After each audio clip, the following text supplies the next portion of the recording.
तर मंडळी, आता आपण आलो पुण्यातील गणपती सिरीजमध्ये सगळ्यात शेवटच्या गणपतीला, म्हणजेच माझा आवडता गणपती श्रीमंत भाऊसाहेब रंगारी गणपतीला. आता तुम्ही म्हणणार, आवडता गणपती मग सगळ्यात शेवट का? तर त्याच्या मागेही कारण आहे. कारण पुण्याच्या विसर्जन मिरवणुकीमध्ये भाऊसाहेब रंगारी गणपती हा सगळ्यात शेवट असतो. तर का, आता त्याच्या मागे एक इतिहास आहे, तो आपण पुढे ब्लॉगमध्ये जाणून घेऊ. तर मंडळी, हा तोच गणपती आहे ज्याच्यापासून सार्वजनिक गणेश उत्सवाला सुरुवात झाली. व ती कशी झाली, कोणी केली, ते आपण पुढे या ब्लॉगमध्ये जाणून घेऊया. तर मंडळी, हे आहेत भाऊ लक्ष्मण जावळे, म्हणजेच श्रीमंत भाऊसाहेब रंगारी. भाऊसाहेब हे एक राजवैद्य होते. त्या काळातील भरपूर मोठाले व्यक्ती त्यांच्याकडे उपचाराला यायचे. त्यांचा मूळ व्यवसाय हा शालू रंगवण्याचा होता व ते खूप उत्तम असा शालू रंगवायचे, म्हणून त्यांना सगळे रंगारी म्हणून ओळखू लागले.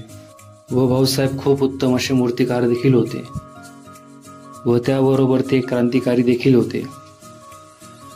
त्या काळात भारतावर इंग्रजांचे राज्य होते व इंग्रज भारतीयांवर खूप जुलूम करत असे. म्हणून त्यावेळी भरपूर क्रांतिकारी भारत स्वातंत्र्य चळवळीसाठी एकत्र आले. परंतु त्यावेळी इंग्रजांनी जमावबंदी कायदा सुरू केला. लोक एकत्र दिसले की लगेच त्यांना जेलबंद करत असे. आता अशा वेळी भारतीयांना इंग्रजांविरोधात कसं उभं करायचं, हा सगळ्या क्रांतिकारकांना प्रश्न पडला. त्यावेळी धार्मिक कार्यांवर आळा आणण्याचा असा कायदा होता. तेव्हा भाऊसाहेबांनी निर्णय घेतला की सार्वजनिक गणेश उत्सव साजरा करून भारतीयांना एकत्र आणू व इंग्रजांविरोधात जनजागृती करू. व त्यांनी स्वतः गणेश मूर्ती तयार करून 1892 मध्ये सार्वजनिक गणेश उत्सवाला सुरुवात केली. तर असा होता गणेश उत्सव सुरू होण्यामागचा इतिहास. भारत स्वातंत्र्य चळवळीसाठी क्रांतिकारकांना एकत्र आणण्यासाठी त्यांना एक जागा हवी होती.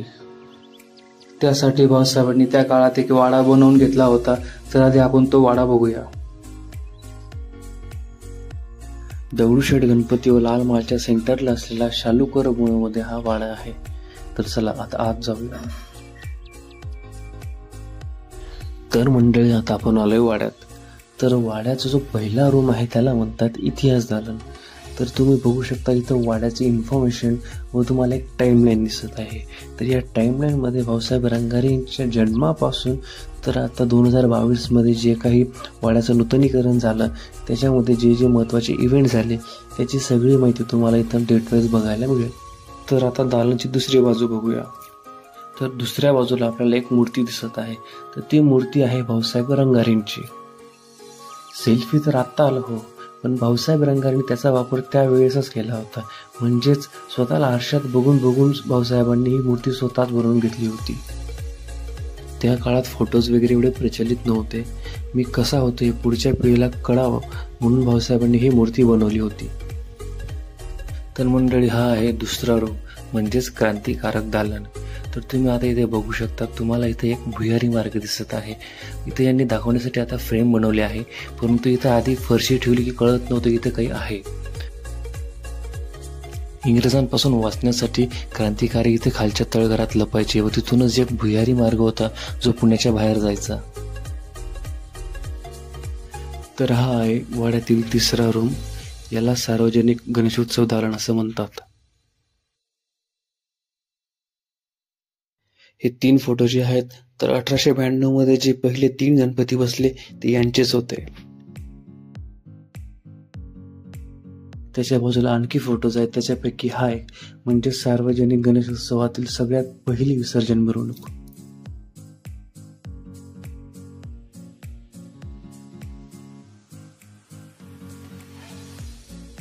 क्रांतिकारी चळवळी याच रूम मध्ये होत असत.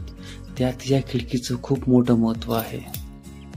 कारण वाड्याच्या शेवटच्या रूम मध्ये बसूनही वाड्याच्या बाहेर काय चालू हे या खिडकीतून दिसत, अशी या खिडकीची रचना केली होती. कारण चळवळीची मीटिंग चालू असताना जर एखादा इंग्रज वाड्यात शिरत असेल तर ते इथूनच बघून त्याला वाड्याच्या दुसऱ्या रूम मधून भुयारीतून क्रांतिकारांना पळण्यास मदत व्हायची. त्यावेळी क्रांतिकारकांसाठी हा रूम खूप महत्वाचा होता. त्यामुळे ह्या रूमला खूप महत्व आहे.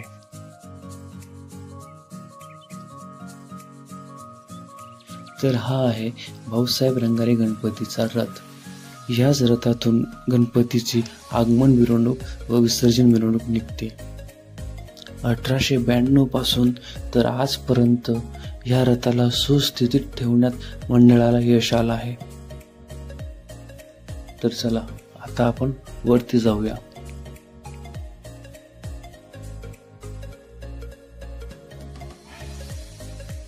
तर ही आहे वाड्याची वरची बाजू. या रूमला दरबार दालन असे म्हणतात. तर तुम्ही बघू शकता इथं खूप असा प्रशस्त हॉल आहे. तर या हॉलमध्ये बसूनच भाऊसाहेब रंगारेंनी त्यांच्या मित्रमंडळीसोबत गणेश उत्सवाची मुहूर्तमेढ रोवली होती, म्हणजे सार्वजनिक गणेश उत्सवाची सुरुवात केली. तर मंडळी तुम्ही बघू शकतात, हे आहेत सगळे भाऊसाहेब रंगारेंच्या सहकारी मंडळींचे फोटोज. पूर्वीच्या काळात या लॅम्पवरून माणसाची श्रीमंती कळायची. या बंगल्यावर भाऊसाहेबांची मूर्ती ठेवतात. पहिला फोटो जो आहे काशीनाथ टकूचे जाधव, हे भाऊसाहेब रंगारेंचे मानसपुत्र होते. भाऊसाहेब रंगारेनंतर त्यांनी हा गणेश उत्सव सांभाळला. वाड्याच्या वरच्या बाजूस हा जो दुसरा रूम आहे याला शस्त्र दालन म्हणतात. इथं भाऊसाहेब रंगारेंचं शस्त्रसाठा आपल्याला बघायला मिळत आहे. तुम्ही बघू शकता इथं तलवारी, ठासणीच्या रायफल दिसत आहेत व इथे जे छोटे आहेत त्यांना तमंचे असे म्हणतात. व ही आहे ईस्ट इंडिया कंपनीची पेटी, ज्याच्यात हा शस्त्रसाठा आधी ठेवायची.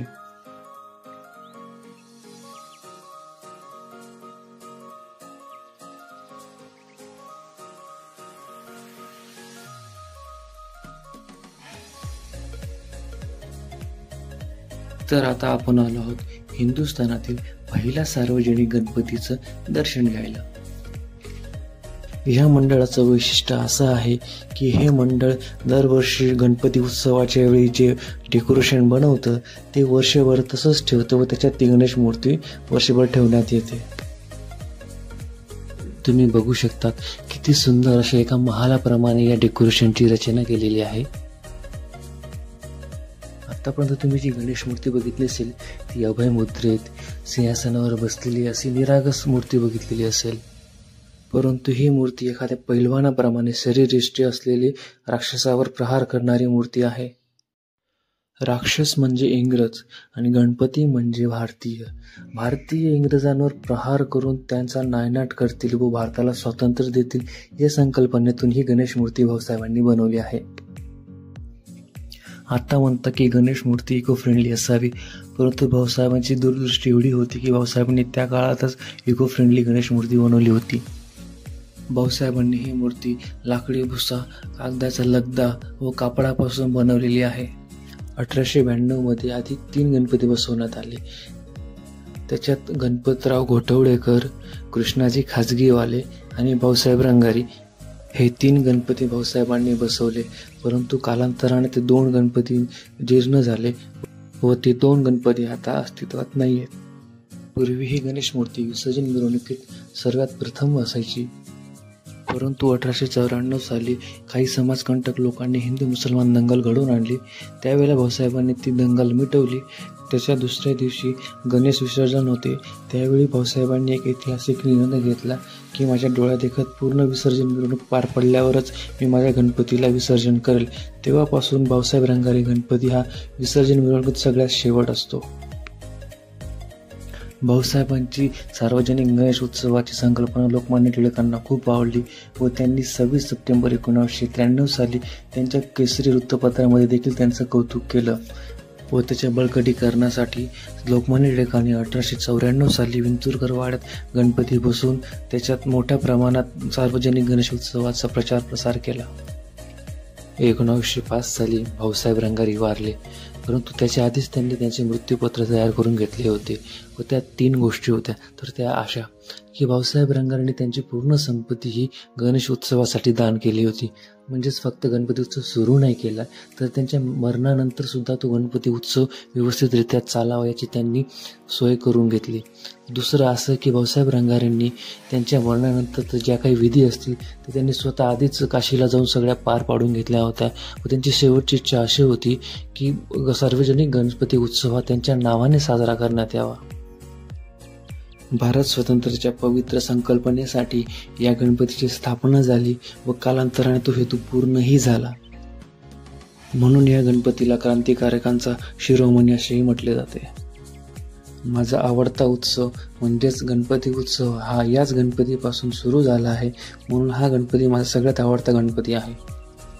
तर मंडळी, हा होता हिंदुस्थानातील पहिला सार्वजनिक गणपती म्हणजेच श्रीमंत भाऊसाहेब रंगारी गणपती व त्याचा मागचा इतिहास. ही व्हिडिओ कशी वाटली हे कमेंटमधून नक्की कळवा. आवडल्यास लाईक करा व ही गणपती सिरीज तुम्हाला कशी वाटली हे पण नक्कीच कळवा. तर मंडळी, आता आपण भेटूया पुढच्या अशाच इंटरेस्टिंग ब्लॉगमध्ये. तोपर्यंत जय रंगारी.